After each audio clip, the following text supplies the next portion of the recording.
All right, guys, I'm back. It's June 16th, and you're like, what the hell happened to the hot batter versus pitcher matchup videos? I love those ones. Yeah, me too, okay? But some people like the home runs also, okay? So that's what I'm doing this one for. Not because of that, but I went through everything for those hot batter versus pitcher matchups, and I didn't really see anything that met the criteria. I have a list of commands, so to speak, or a criteria that must be met. And if it doesn't get met, then screw off. We ain't going to do it, right? Because we're not going to bend the rules. Because when you start doing stuff like that, then, the wheels fall off and, it's not a good sight. Okay. So there was no place for today in that hot batter versus pitcher matchups, right? It doesn't mean there's great pitchers today. It just means that when you're parlaying two of them together because they're kind of steep odds to get reasonable odds, I just don't love what I'm seeing to take that risk. But I do think there's opportunities for good risk reward in the home run opportunities for today. So let's get right to it. All right, here we go. If you're new here, or I'll just give you a refresher for everybody. We do this once a week, so to speak, on Dinger Tuesdays. We've done it 3 weeks now, okay, where if you want to know the exact reason why I'm selecting these players, just go back to the Dinger Tuesday video that was on May 28th, and it lays out everything. So you know exactly why I'm selecting these players, exactly how I'm selecting these players, so that you can say, oh, man, I think this works or not, okay? So far, so good. If you would have played every single player the last 3 weeks, you've been profitable, okay? Just last week alone, we had 11 players, I think. We hit 4 of them, okay, at huge plus money odds. And if you would just put 1 unit on every single one, all the 11, you would have been up 10.5 units, over 10 units. I don't remember what the fractional units are, but the over 10 units, okay? So I just look for the players in the last 14 days that have 3 things all present in their game, okay? Barrel rate of 12.5% or higher, ISO rate 20% or higher, hard hit percentage 44% or higher. Now, like I said, go back to the other video on May 28th, and I explain why these are important, okay? I lay out a case, and I kind of prove it to you. Whether you want to believe it or not, it's up to you, okay? So here we go. All these players on the screen right here exhibit all 3 of those right now in the last 14 days. So we got the hottest batters in the areas that matter the most, okay? So you can see some numbers there next to some of the names. So you see Teoscar Hernandez of the LA Dodgers plus 12%. What the heck does that mean? That is, I'm giving you guys significant weather factors. So in that game, if there's a positive 12% increase in potential for home runs above average, okay? So you see Shohei Ohtani, same game, same team, right? So 12%. Judge and Giancarlo Stanton, you can see minus 19%. They are amazing. They're for home run opportunities. But when you factor in the weather, it's saying that there's a 19% reduction in possible home runs. So, that could be something significant. So when you see the players without any number next to it, it's because it's not very significant either way. Within like 15, 15 is kind of, I don't think there was any 15, but, within 10, minus 10, plus 10, it's like insignificant. It's not going to make you stay away from a game. I wouldn't necessarily stay away from Judge and Stanton necessarily if you really love them. It's just, they're going to have to really hit that hard, baby, to get it out of the stadium based on the weather, So moving on, Nolan Gorman of the St. Louis Cardinals, in his game, a 30% increase in potential home runs.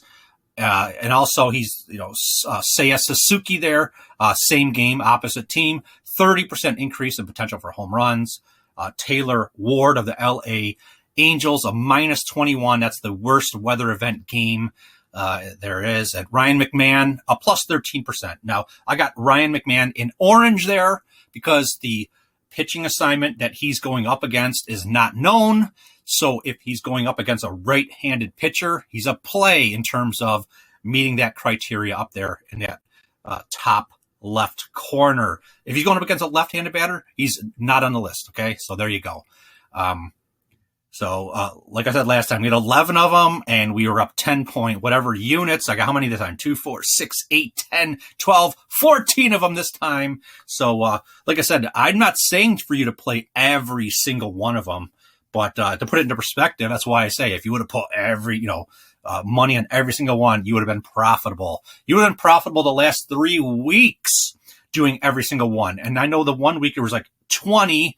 And then there was 11 and then 14. So, I don't want to do the math, but that's a lot. Okay. That's a huge sample size when it comes to home run plays, and we're profitable doing them. Now, does that mean that, oh, this guy's awesome, man, I can just do this every week? Of course not. We could fall on our face today. So just be careful is all I'm saying. So I got one more slide right here that kind of breaks down some even better or breaks down 3 of these players where I think it's absolutely the cream of the crop for potential home runs. Let's get right to it. All right, here's my 4 players right here that I absolutely love. We'll get into it, and you're like, what the hell are you talking about? I see 3 on the screen. Get some glasses. No, the Teoscar Hernandez is right under Shohei Ohtani. It's just written in invisible ink, okay? So there you go. So just remember that we have 4 of them right here. I forgot to put them on the screen, okay, obviously. Nolan Gorman of the St. Louis Cardinals. I told you about the significant weather event in that game, a positive 30% above average for home run potential, okay? So when you layer that in to the fact that he's going up against Taillon, the pitcher for the Chicago Cubs, who gives up a home run to fly ball on the season at a 12.5% rate. That means if you get the ball up in the air, it's a fly ball, you got a 1 in 8 chance of that thing going into the stands for a home run. So I love to be able to stack a player that has the potential to hit a home run in a game that is going to hopefully, something normally would die out at the warning track, but it's not going to maybe die out at the warning track because the weather's going to allow it to carry farther. I would think that would happen when you have weather at a plus 30% there, okay? And then you have a pitcher in Taillon who 1 out of 8, every 8 balls that are fly balls go out of the stadium. That's stacking your odds in your favor. Now, does that mean that we're guaranteed to hit a home run? Heck no. Are you stupid? I know you guys aren't stupid. Okay. I'm getting a little aggressive here. Let's calm down. But I just love the opportunity. You'll see an opportunity in a game where you're like, how the heck did that guy hit? He's 9th in the lineup. He shouldn't even be in the Major League Baseball. The wind's blowing in and he hits a home run. That's how it is. It's, they're tough to, predict, right? It's home run plays. Why you get big plus money. But all I'm saying is I line up all the things in our favor, try to increase the probability. It's just common sense. So we're moving on to Seiya Suzuki. Same situation with the weather event. He's going up against Miles Mikolas or Michaelis, however you want to say it. I hear it 2 different ways, or at least. His home run to fly ball is 16%. That means all season long, 1 out of every 6 balls that's a fly ball that leaves the park for a home run. So I absolutely love stacking the potential for Suzuki in the general sense. Then with the positive weather event or the weather situation, then with a pitcher who allows for home runs, right? And we're not playing against a pitcher that is like 90% line drive or ground balls.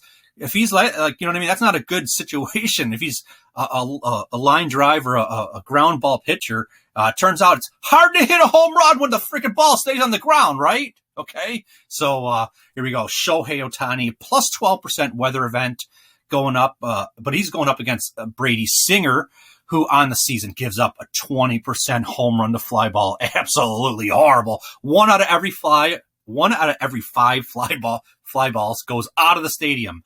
And if you look at Singer, I just put for the last 14 days, which, how many, it's a very small sample size, 40% home run to fly ball in his last 14 days, which means what? How many starts? Not many. 3, 4, I don't know, so I just wanted to point that out.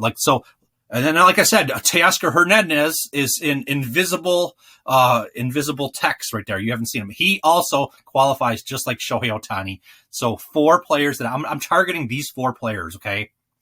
I might look at some of the other ones on the screen. But these 4 I'm targeting because, like I said, you have multiple things working in your favor. Okay. Now, does that mean we're guaranteed to hit a home run? Of course not. Okay. You could go to you could look, I bet you someone who hit a home run, some 9-slot batter in the lineup that's horrible, shouldn't even be in the Major League Baseball, having hit a home run all season long. The wind's blowing in his face, and he'll hit a home run. That happens all the time, right? Because you just never know with home runs. All we're trying to do is stack the odds in our favor, multiple factors in our favor to try to increase the probability of us to have success. So there you go. I'm playing Nolan Gorman, Suzuki, Ohtani, and you can see right on the screen right there. Of course, you can see it, Teoscar Hernandez. Those are the 4 I'm going to play. Definitely, I might play around with some more, but I just also want to say happy Father's Day to all you who are fathers out there. I know it's going to be a little more difficult maybe to enjoy watching some baseball games because, you got to do that kind of stuff and, play along with everybody and try to enjoy when all you want to do is just maybe relax. I don't know. Everybody's different. So, happy Father's Day to all you guys, man. And I'll be monitoring my phone for home run plays. So hopefully have some success. And we'll be back on Monday with the regular hot batter versus pitcher matchups, where I'm laying out all the cases, looking through the pitch usage and how the batters hit versus those pitches and, get all back into that awesome stuff on Monday. So let's have a little fun with some home run plays, and I'll leave it right there, and I'll talk to you guys tomorrow.